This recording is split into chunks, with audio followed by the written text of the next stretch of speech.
And it's something that is so simple, right? Because how many times have we been like, I'm just gonna let him feel this a little bit more. I know he apologized, but I'm gonna give him an attitude for just a little bit more. Um, Yeah. that is really good.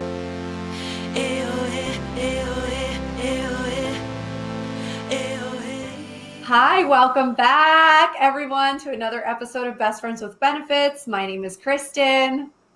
And I am Noni, and I'm so excited for today's benefit. We've done a lot of episodes around being single, but then we've never done an episode on relationships. If you are in a relationship, which we both are right now, if you are in a relationship, how to maintain a healthy one. And I'm so excited for this guest today. Kristen, tell them who we got. Yes, we have Rose on today. She's a relationship coach, and she's going to tell us a little bit about her journey too, because I met her like 15 years ago in the acting world. She used to be a director. So we're just so honored and grateful to have Rose on the show today. Welcome, Rose. Yay! What's up, ladies? So good to be here. You look Thank beautiful. you. Thank So you. Thank you so beautiful. much. It's so good to see you. Wow, I can't believe it has been so many years. And I know it has been because my daughter is almost 10 and I wasn't even pregnant when I met you. So, Yeah. yeah. That is so wild. And I'm sure Yeah. people listening, they'd love to know how you got on this journey from, directing commercials and now you're helping people in the realm of relationships. How did that transition Yeah. come about?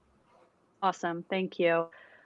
So I was thinking about this earlier, and it's sort of like that story of like the kid that grows up whose best friend has some like rare disease, and so they grow up to be like a famous doctor. It's like they put all their heart and soul in it. And like my deal is like my relationships were diseased like my whole life. Like from my first boyfriend, like at 14 for like 30 more years practically. It was like my relationships were sick and suffering. And so I basically became an expert in what I most needed. And that's my story. And it was like I had this calling, to be in the entertainment business, which I started when I was 20, and how we know each other. And I followed that for a long time until this got so big in me because I had been through so much and I had learned so much and basically like almost gotten a master's degree on my own. And then I just came in full time and I just took the leap of faith. I left an executive development position at the head of a production company selling to dozens of networks across the world. And I just knew that this is what I needed to do. And the last thing I'll say about it is one of the shows, the last 5 years in the entertainment business, I worked in true crime. And I specifically worked on a show about women who killed their husbands. I have to I hello. So I need to thank Hello. that show for getting me out of that the relationship I was in with my daughter's father, because I was like, I really identify with these women right now. But Oh, what I wow. saw Oh over and boy. over again was that these women had been suffering since they were children with relationships, and that their grown relationships were mirroring what they had experienced as children. And I knew that if someone had been there to intervene with them long time before, they wouldn't have gotten to that point where they got violent and then ended up in prison, some of them for the rest of their lives by the time I spoke to them. So, I really did feel this desire to get in there and help people before it was too late, basically. Yeah. That is so It's a Wow. lot. interesting. And what I really see, we interviewed Tracy McMillan in our earlier Mm, episode. You guys check that out. Um, And usually love when you her. think of an expert, you almost assume it's somebody that right out the bat, they knew exactly what to do in relationships and they always have, they make the best decisions in it. But what she basically said the same thing, like every relationship, she learned so much because she made the hard mistakes and she was not good at it. And that kind of made her an expert, which I find so, so fascinating. You can turn your downfalls into learnings and make a career out of it, which I think is Mm. really inspirational. Yes, 100%. And I really do believe that we are all wounded healers, those of Mm, us in the I love helping that. profession, and most of us. And the challenge is not that we are wounded, not just were, but are. The challenge is when we don't see it. And when we try to act like everything is fine and we never make mistakes and we got this. I always say, like, once you think you got it, that's when you lost it. Basically, that's the moment you lost it, as soon as you think you got it. So I try to stay really humble, really grounded, really teachable. And, I bring that to my clients, and I use my own experiences to help them when appropriate. And so that they don't feel so alone. They don't, because we all Mm, go through this. We all go through relationship problems. Even the best relationships and happiest, most secure couples go through challenges, Of and they course. need help. Every relationship needs help. We grow up, we do all this school, we learn all these subjects. No one learned he like anything. We don't learn shit about relationships except from the mhm. media, which is like basically the opposite of how you want to show up in healthy relationship. It's like everything we see on every movie, which is like girl chases unavailable guy, and then unavailable guy finally becomes available for her because she's pretty enough and smart enough and thin enough and cool enough. And so now he falls in love with her, and then she pushes him Oh my away, or she God. realizes that she wants to be with him. And so So that is true. not safe and secure as far as Oh my relationships go. God. Well, oh my God, there's so much to say. Like unpacking what you just said. I just want to say one thing, what you just said about learning relationships from, the media. I just remember watching Sex in the City and being like, oh, I want that passion. Meanwhile, Carrie and Big's relationship was the most toxic relationship you could Horrible. ever have in your whole life. But you look up to those relationships and you're like, I want that. I want to like have a person say you complete me. That's like the most unhealthy thing you could say. So that's just amazing. So I love that. Mm, And I love, just being in the inquiry of that, like where we're really looking to advice or getting help from. Thank God we have people like you that can coach relationships to have secure relationships, to have healthy relationships. So, and on that note, I would love to talk about, what kills relationships. And you said earlier before we pressed record, I would love for you to share what you said and share some of the relationship killers. thank you. Yeah. So I think that what came out was it's so easy to destroy relationships and so challenging to keep them good. Basically, it's like all you have to do to destroy a relationship is just go to sleep. It's like the most easy thing to do is just basically become like lose presence, become mindless, not uh, not pay attention anymore. Because the thing is that what really hurts relationships is when the friendship dies. That we forget that when we meet someone and we fall in love with them, it's because we're building this friendship that includes like safety and security and all these things. For instance, you two are best friends, right? So what makes you guys best friends? What do you feel with each other that makes you know you're best friends? Oh my goodness. What are these thoughts? I'm gonna say for me, and I didn't think it was gonna turn into a best friends love fest. I would say for me, anything good, bad happens, she's who I want to go to because she will always give me that, and I can lean on her for that. But then also, just the way that we laugh, that real from the gut, like you're crying laugh.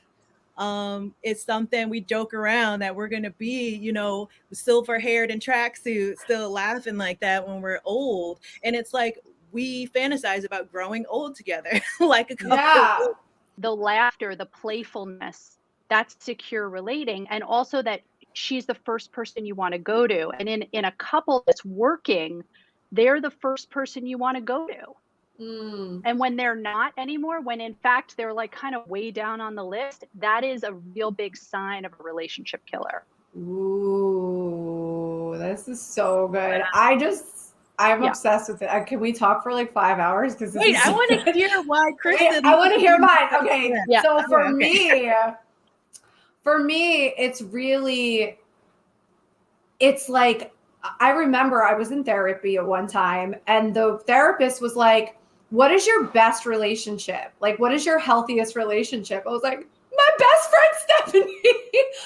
There was no man, anything. Like, I just knew that when I would find my partner, it would be that kind of safe. Like, I feel so safe with her. Like, I can screw up in front of her. I can ask her the most deepest, darkest secret questions. I feel it's like that safety. Like she said, anything good, bad, ugly, I can go to her and I don't feel like I will be judged. I just feel safe and loved and nurtured no matter what's going on in my life. Like, I know that she have my back. And that's one of the things that, and now that I have a partner, like, that's, I feel like he's her in male form, honestly. Like, they kind of look alike.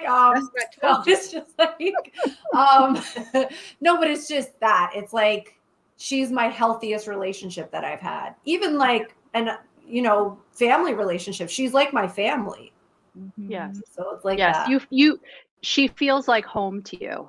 Yeah. And we're sort of talking about healthy and secure relationships and also what isn't when you don't have it. So like when you have a relationship that's really working, that's really safe and all the things you guys just shared about, it's like that person is your true north. They are like your GPS, your emotional GPS basically. And when your partner is not like that, it really, not that they are not like that, when your bond is not like that, because people are different with different people, right? So your partner, it may be that your relationship with them is what is driving them to do the things that they're doing, and they may be totally different with someone else.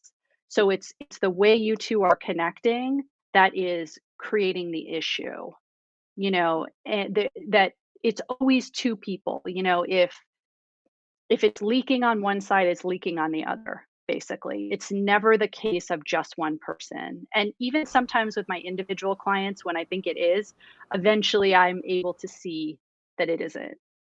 So, other things are obviously like resentment building up in a relationship is a huge killer.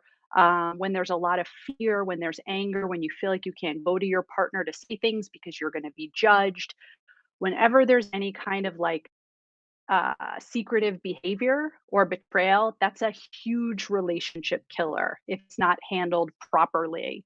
And that could be like anything that doesn't prioritize the relationship or prioritize your partner. It doesn't have to just be an affair. It could be technology, it could be porn, it could be watching TV, it could be workaholism, it could be shopping, it could be anything where you're keeping that secret from your partner and you're getting you're doing it on your own. It's something that's breaking apart the relationship. So, those are some of the biggest relationship killers. I guess what I'll say though, and this is sort of like my message, is that unhealed childhood wounds, or really unexamined childhood wounds, are the biggest relationship killer out there. Because if you're really looking at what's happening for you, like if you've gone through all the tough stuff of choosing a partner and you vetted them and you chose them and you took your time and they checked a bunch of boxes for you and you started a life and you got married and you had kids and you did all this stuff, or maybe you didn't have kids, whatever, maybe you didn't choose to get married, but you've been together for a while and now all of a sudden it's like, "Oh no, not I don't want this one." It's like, "Well, what's really going on?" And it's usually that it has something to do with your past. It doesn't have to do with what's really happening with your partner. It's something that you haven't healed that's being ignited. Ooh, this is so Ooh, good. this is so good. I have I chills. hope you guys have a pen and paper. Yo, you better be reaching out to Rose. Exactly. Jeez, So Louise. you said it takes a lot of work to Mm. keep and save a relationship. Tell us a little bit about what those relationship saver or saving habits are. Okay. So basically, we talked about how the friendship piece. So what do you do to save a relationship? Well, you have to get the friendship back, right? So this means that we need to focus on the friendship. We need to focus on trust. We need to focus on safety. We need to focus on security. We need to focus on sort of adoration, if you will. Like you guys, you said it like, oh, I didn't know this was going to be what did you say? Like a For BFF best love friends love fest? best. Like a love fest. So that's what you need to save your relationship. You need to get that love fest back together. Mm. And, you know, sometimes couples never have done this. Like, how do you get to know, how do you love someone is when you know them deeply. Like we talked about that GPS, but it's like you have to know your partner so intimately. Like you have to become like an expert on your partner. Like Mm. if they were a map, you literally could just find where you were going without having to like check the key. Like okay, so my partner gets nervous in crowds and we're going to this charity event tonight and they don't feel comfortable in a tux, and so the way I'm going to handle that is, okay, honey, let's make a plan. We'll leave as soon as you're uncomfortable. Let's stick together.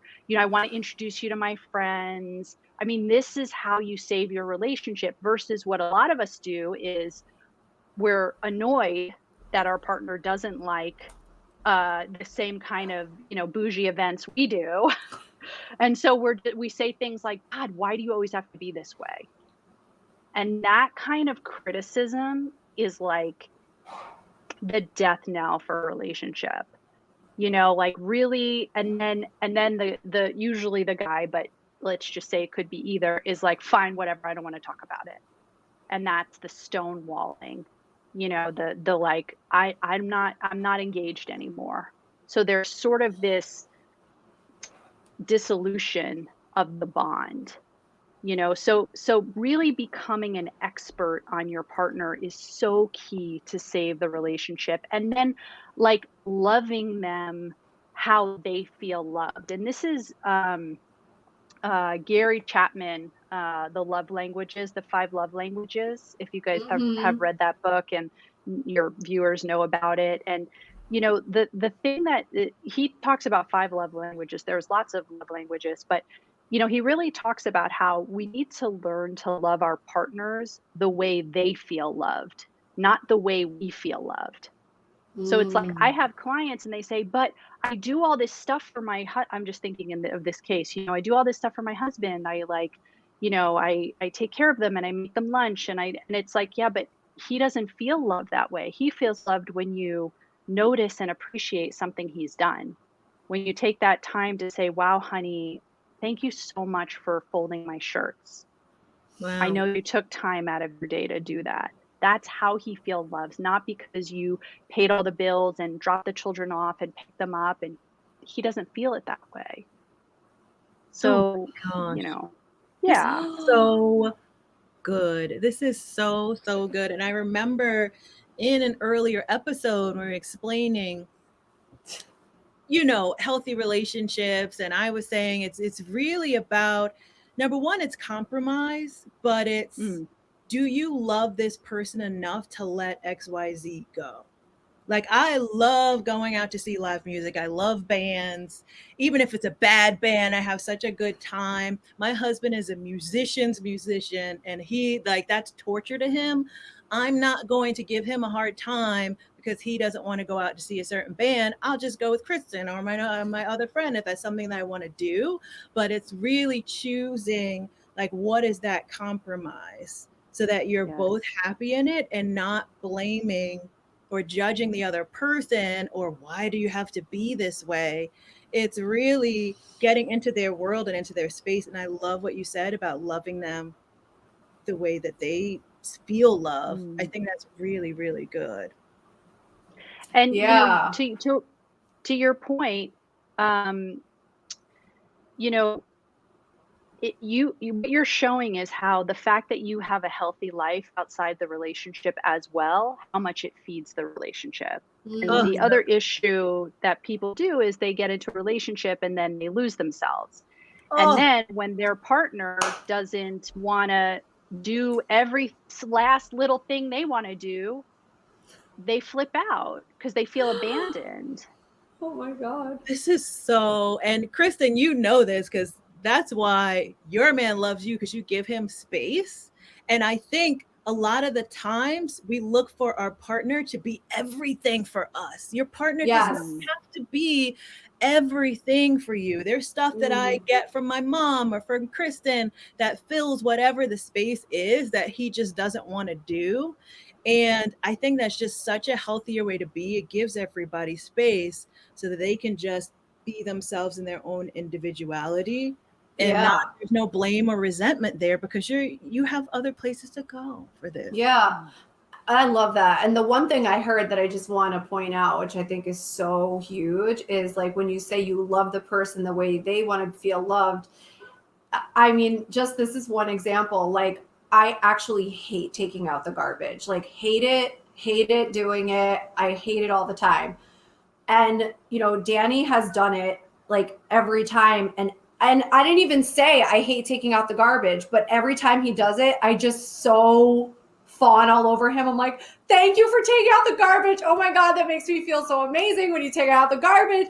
I don't even have to ask him now because he mm. just wants to make me happy. Like, he knows that like he just did it before, and it was just like, wow, like it's like a positive reinforcement. It's like if you're Yes. acknowledging a behavior that they're doing and just thanking them, like Mm, genuinely, like, wow, I so appreciate when you take out the garbage. It means so much to me. He like does it every time because he yes. wants to feel that acknowledgement. So it's Appreciation really is great. so important in relationships. I mean, appreciation and attention are key.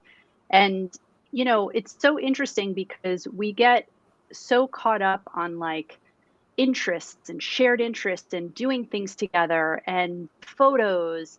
And we don't pay attention to how we help regulate our partner's nervous system. Like that is way more important than the events that we do together. So, like, for instance, knowing, let's say your husband doesn't want to go out to live music, uh, or maybe something that actually upsets him. If you could think of something that actually upsets him, right? And you being able to sit with him and know what he needs in that situation. Okay, let's say, okay, for instance, a visit to the in laws. Maybe for your partner, a visit to the in laws is pretty stressful. And so being able to know what they need in the visit with the in-laws is what's most important. And being able to calm them down as opposed to what a lot of us do, which is like, why is this such a big deal for you? Can't you just chill out? That's what Mm. happens. That's where we get to. So we talk about secure relationships, right? Like security is really, really huge to both sides. If you're in a secure relationship, what do you think that looks like, Rose? Yeah. So the thing is like what is a secure relationship at all?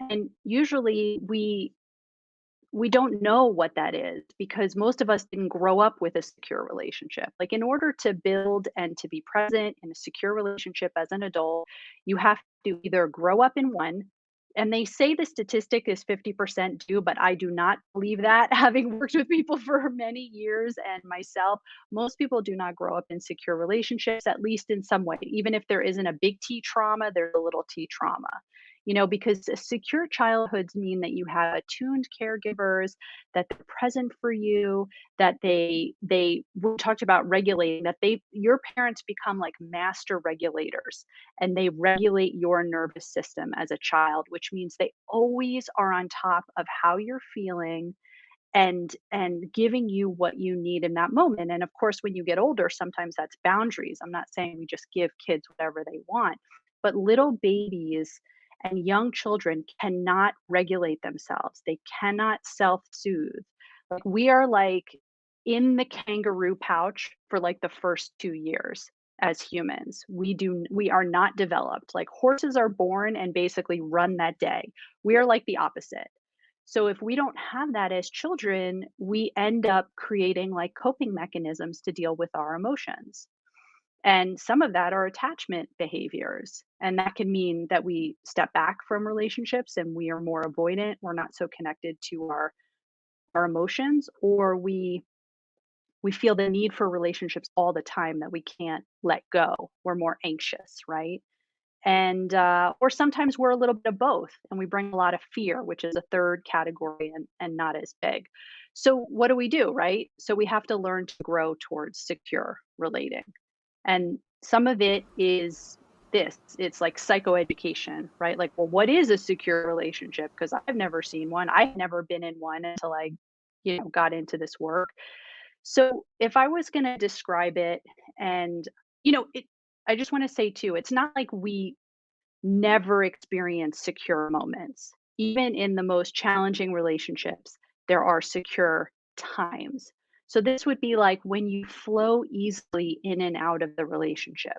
There's like a natural rhythm. You have your alone time, like you talked about, or your time with others. You have your connection time, and there isn't a lot of stress going back and forth. It's not like you never spend time with me, I'm not getting enough from you, or I need more of you, or I need my time, you need to back off. Not, it's like you really flow easily. You have a real desire to understand each other. Like it's not just, wow, I need to learn about my partner because if not, she's going to be mad at me. It's like you really have that deep, deep desire to get to know each other. You empathize with each other. You look at each other lovingly. You have like your eye gaze is really deep and connected. You put the relationship first. You're consistent. You maintain contact. These are the types of things that really create a secure relationship. And I have one that I got a little bit nailed on Instagram for, I think last week or the week before, which is like, I also believe in kind of going to bed together and getting up together, having like nighttime and morning rituals together. So, a lot of times, secure relationships will involve some kind of making sure that you are connected at these various times of like going to bed, changing into that form, and then waking up. I'm obsessed with you, Rose. I'm like obsessed with this. This You're is so so cute. huge, and I can't wait for everyone to hear this. This is so important for everyone to learn. Um, what are some, and just to like shift gears now, what are some of the like toxic traits? Like we hear a lot about like the toxic traits and the toxic masculine and this and that. Mhm. What can you speak a little bit about like the toxic traits or anything like that? Yeah. So it's funny, one of the most toxic traits is actually the opposite of one of the most secure traits, which I didn't mention, which is learning to make and receive repairs or a sort of apologies or amends. This is like one of the most important things that secure couples do is that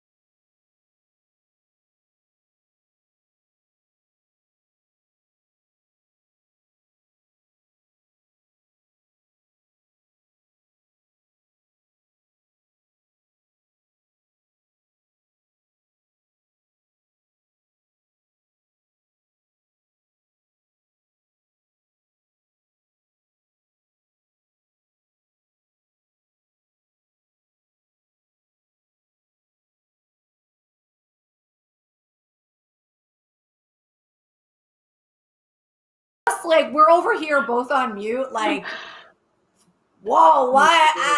Oh my God, this is so, tell so me if it's huge. too much because I can talk about Oh, this no, no, stuff no. like No, all this okay. is so perfect and so amazing. And that's so Okay. huge. And it's something that is so simple, right? Because how many times have we been like, I'm just going to let him feel this a little bit more. I know he apologized, but I'm going to give him an attitude for just a little bit more. Um, Yeah. that is really good. Really, really good. Yeah. And when that's more extreme, it's like scorekeeping, or it's also like punishment. So this is, and when you say toxic, it's like there's toxic, like big T toxic, and then there's kind of little t toxic, right? So like punishment is like a little t toxic. Like, I'm going to make you pay for how you made me feel, right? Big T toxic are things like violence, right? So that's the thing. Like, we never accept violence ever. Like, whenever I see a relationship where people are in physical danger, I always recommend that they end it or take time apart. Um, but there can be other like violence things that we maybe don't think about. Like, in a relationship that's high conflict with a lot of fighting, you grab someone's phone and throw it across the room. Maybe you throw the remote at them. Maybe you rip their book apart. Maybe you kick the wall. Like, these are all violence behaviors that create a lot of, danger in the relationship, right? So there's that. Then there's some other big T toxic things like, affairs, betrayal, addiction, gaslighting, withholding your affection. I see that as a big T toxic. Like, you're gonna really punish your partner by not having sex with them, by not telling them that you love them, by like not saying thank you, that kind of stuff. Wow. Wow. Wow. Wow. So I wonder, with the couples that you counsel over the Mm, years, what has been the most common thing that you see couples coming to you for? yeah. So, you know, I it's such an interesting question. I mean, there are obviously some kind of like topics that most couples argue about, and it tends to be like work, like the way one person works versus the other person, how much time they spend at work, their commitment to work, or sometimes their lack of commitment to work, which then speaks about like finances. Like, money is sort of the number one issue, which is why I sort of always try to tell my dating people, like, talk about that deeply before you get committed, and know that it's likely this person is not going to change. So if you're dating someone who's earning X, they're likely not going to triple that. So if you're hoping that the cash cow is going to come in when they become X, stop, because you're just going to be resentful as hell in 10 years when that never happened. You really need to accept that person for how they are. Also, parenting is a big problem. People have different parenting styles, and they have to really learn to negotiate those. Sometimes it's that they don't feel supported. Sometimes there's a lot of difficulty around social media and around sort of like behavior around the phone and technology. It can also just be that couples have learned different behaviors from their families of origin. So maybe like one member of the couple, they always handled things at their home with fighting. Like, people always yelled at each other. And it was just sort of like you yelled at each other and then it was done and it was over. And the other person, that never happened. So if the first person tries to just go and yell and have a conflict and then assume it's going to be over, the second person is like not used to that. And so they're like super shell shocked by it. And they're like, I don't know how to handle this. So, sometimes people have like, they're not having sex, they don't have the passion, and we talked a little bit about that, like almost, having that world outside of your relationship, because what happens when you don't is a lot of times the passion can die because there's nothing else. There's nothing else to bring into the relationship. So, Yeah. yeah.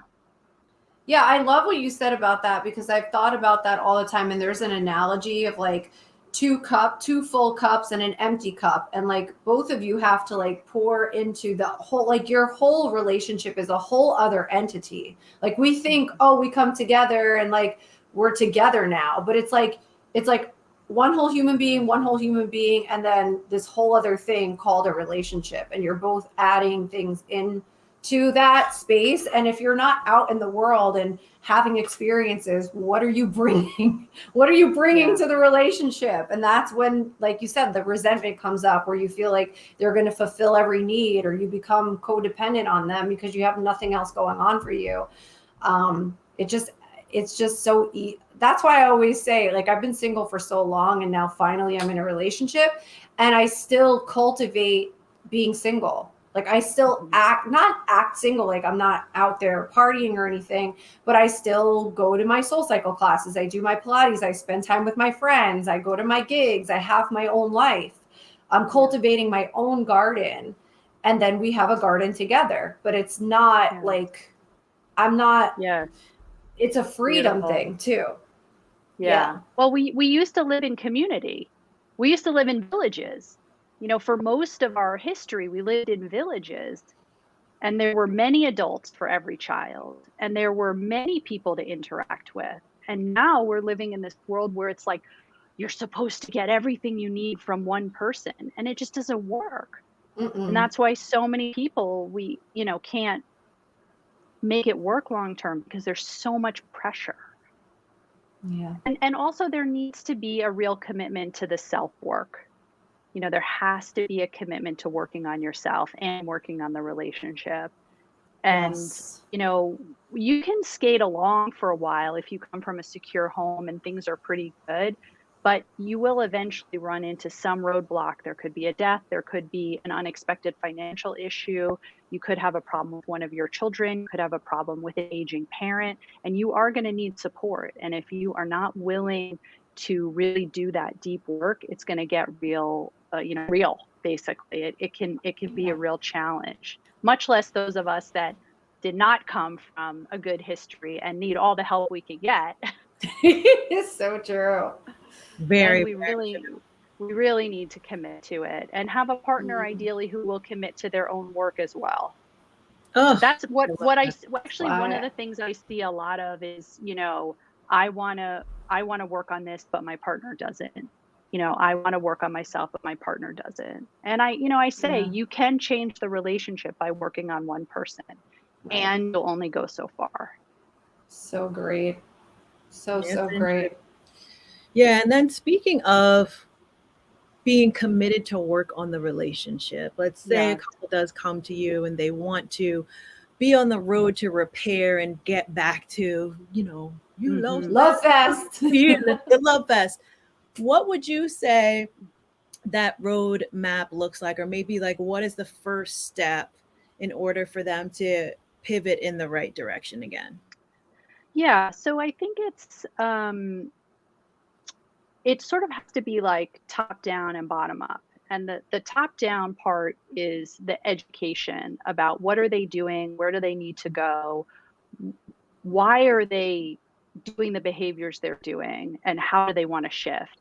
And then the bottom up is getting like really more connected to their feelings, how they feel in their body, and where some of that pain is living, and really work somatically to work through some of the pain from their lives, which is what they're playing out in their relationships, and get to a place of being able to feel more secure. So, and then particularly there are some things that I think is always helpful for couples who are, trying new things. It's like just every day, once a day, maybe at the end of the day, spend 20 minutes together, uninterrupted, with, set a timer, 10 minutes each. And for 10 minutes, one person just shares. You just share whatever's on your mind, whatever you're feeling, whatever you experience. And the other person's job is just to listen, to like acknowledge, to explicitly show their attention, their approval, their acceptance, and then you switch. And you don't interrupt them, you don't tell them what you think they should do. You just are there as a loving, sort of a receiving, just a loving receiving presence for them. And So beautiful. yeah, so that's sort of one of the first steps of really reconnecting. I also like this concept that Terry Real created, which is called the CNI, which is the core negative image. And what he says is that we all have a core negative image of our partner. It may be that they're lazy, maybe they're bossy, they're controlling, that there's a part of us that sort of hates them at times, and that's okay, because we have this like negative image that's in there from some of the stuff they've done. So there is a little bit of truth to it, but not how it blows up in our mind. So usually by the time a couple comes to me, so by the way, usually couples that come to me did not come from secure homes, which is why they're struggling as much, unless it's like something little that we work out, pretty quickly. And then they've gone pretty far where they have these core negative images of each other. So I tell them, like, make a list of what your partner can do to challenge that image. So like you talked about taking garbage out. So let's say you had a partner who you had this sort of like complaint, like, God, they're so lazy. Taking the garbage out would be something that would challenge that image. So whereas you saying, oh, honey, it's garbage night, and them saying, whatever, I'll do it later. And then the next morning you having to say, the truck is going to be here in like an hour. And then being like, I told you I would do it. So that is reinforcing the core negative image. And a lot of times couples are reinforcing the other one's negative image without realizing it. So they need to get clear on what they do that reinforces that image and what they can do to challenge it. So it's like in that scenario, the best news is that the partner who has the lazy image can say, hey, you said you were going to take out the garbage last night and you didn't. And the other person can say, you know what, you're right. I didn't. I said I would and I didn't. Sorry about that. I'll do it now. That is the quickest way to bust that core negative image and to really create the strength of the relationships. These are some of the things that I start with people on pretty quickly. Woo. Oh my God. Gems. I could literally, like, this is so, I literally want to talk to you for hours. I can go on. Amazing. And you've given us so many. Yeah, we might have to do a part 2 on this because we still didn't get through all our questions. And this is like the longest time we've had with a guest. Okay. But honestly, Rose, I don't stop talking. But you are giving away so many gems and it's making me realize so many things. Like, I can't wait to go do half of what you've said with my boyfriend tonight. Like, I'm like, oh my God, I'm just going to love all up on him tonight. But yeah, we're just gonna wrap this up. So yes. We just so appreciate you being on the show and sharing all of your wonderful knowledge with us. So where can everyone find you if they want to book a session with you or check out your Instagram? Yeah, so my Instagram is at Awakening Relationships because that's the method that I created to work with individuals and couples. It's called Awakening Relationships. So that's my Instagram. And then you can also find me on my website. I do offer a complimentary consult for 45 minutes that you will leave with tools that you can use right away. And I have a few spots. And I also have an attachment group starting for people in relationship for women. So if you're interested in that, you can reach out to me on Instagram or on my website and let me know. It's going to be a few groups and a few of them are full and they're limited to 10 so that we can really dig in with some individual teaching and learning. Yeah. Oh my gosh, this is amazing. Come on. This has been so fun. This is amazing. I can only imagine. Great. And this was for free. So imagine when you're paying her what you would get. I mean, yeah. It's just absolutely I love so this eye-opening. And Chris and I, we bring you guys benefits every single week. You want to be breaking those cycles. None of us came from secure childhood homes. I'm saying. Didn't see it. My childhood was like an after-school special, okay? So it was like, yeah, let's break the cycle. we can work on ourselves, we can have our kids see a better example, and so on and so forth. I think it's really, really beautiful. And we really appreciate you being on tonight's show, Rose. Thank So you great. so much. It's Rose, been awesome to everyone, be here. Rose. come back for more Thanks, benefits. Best ladies. friends with benefits. Bye. Ayo.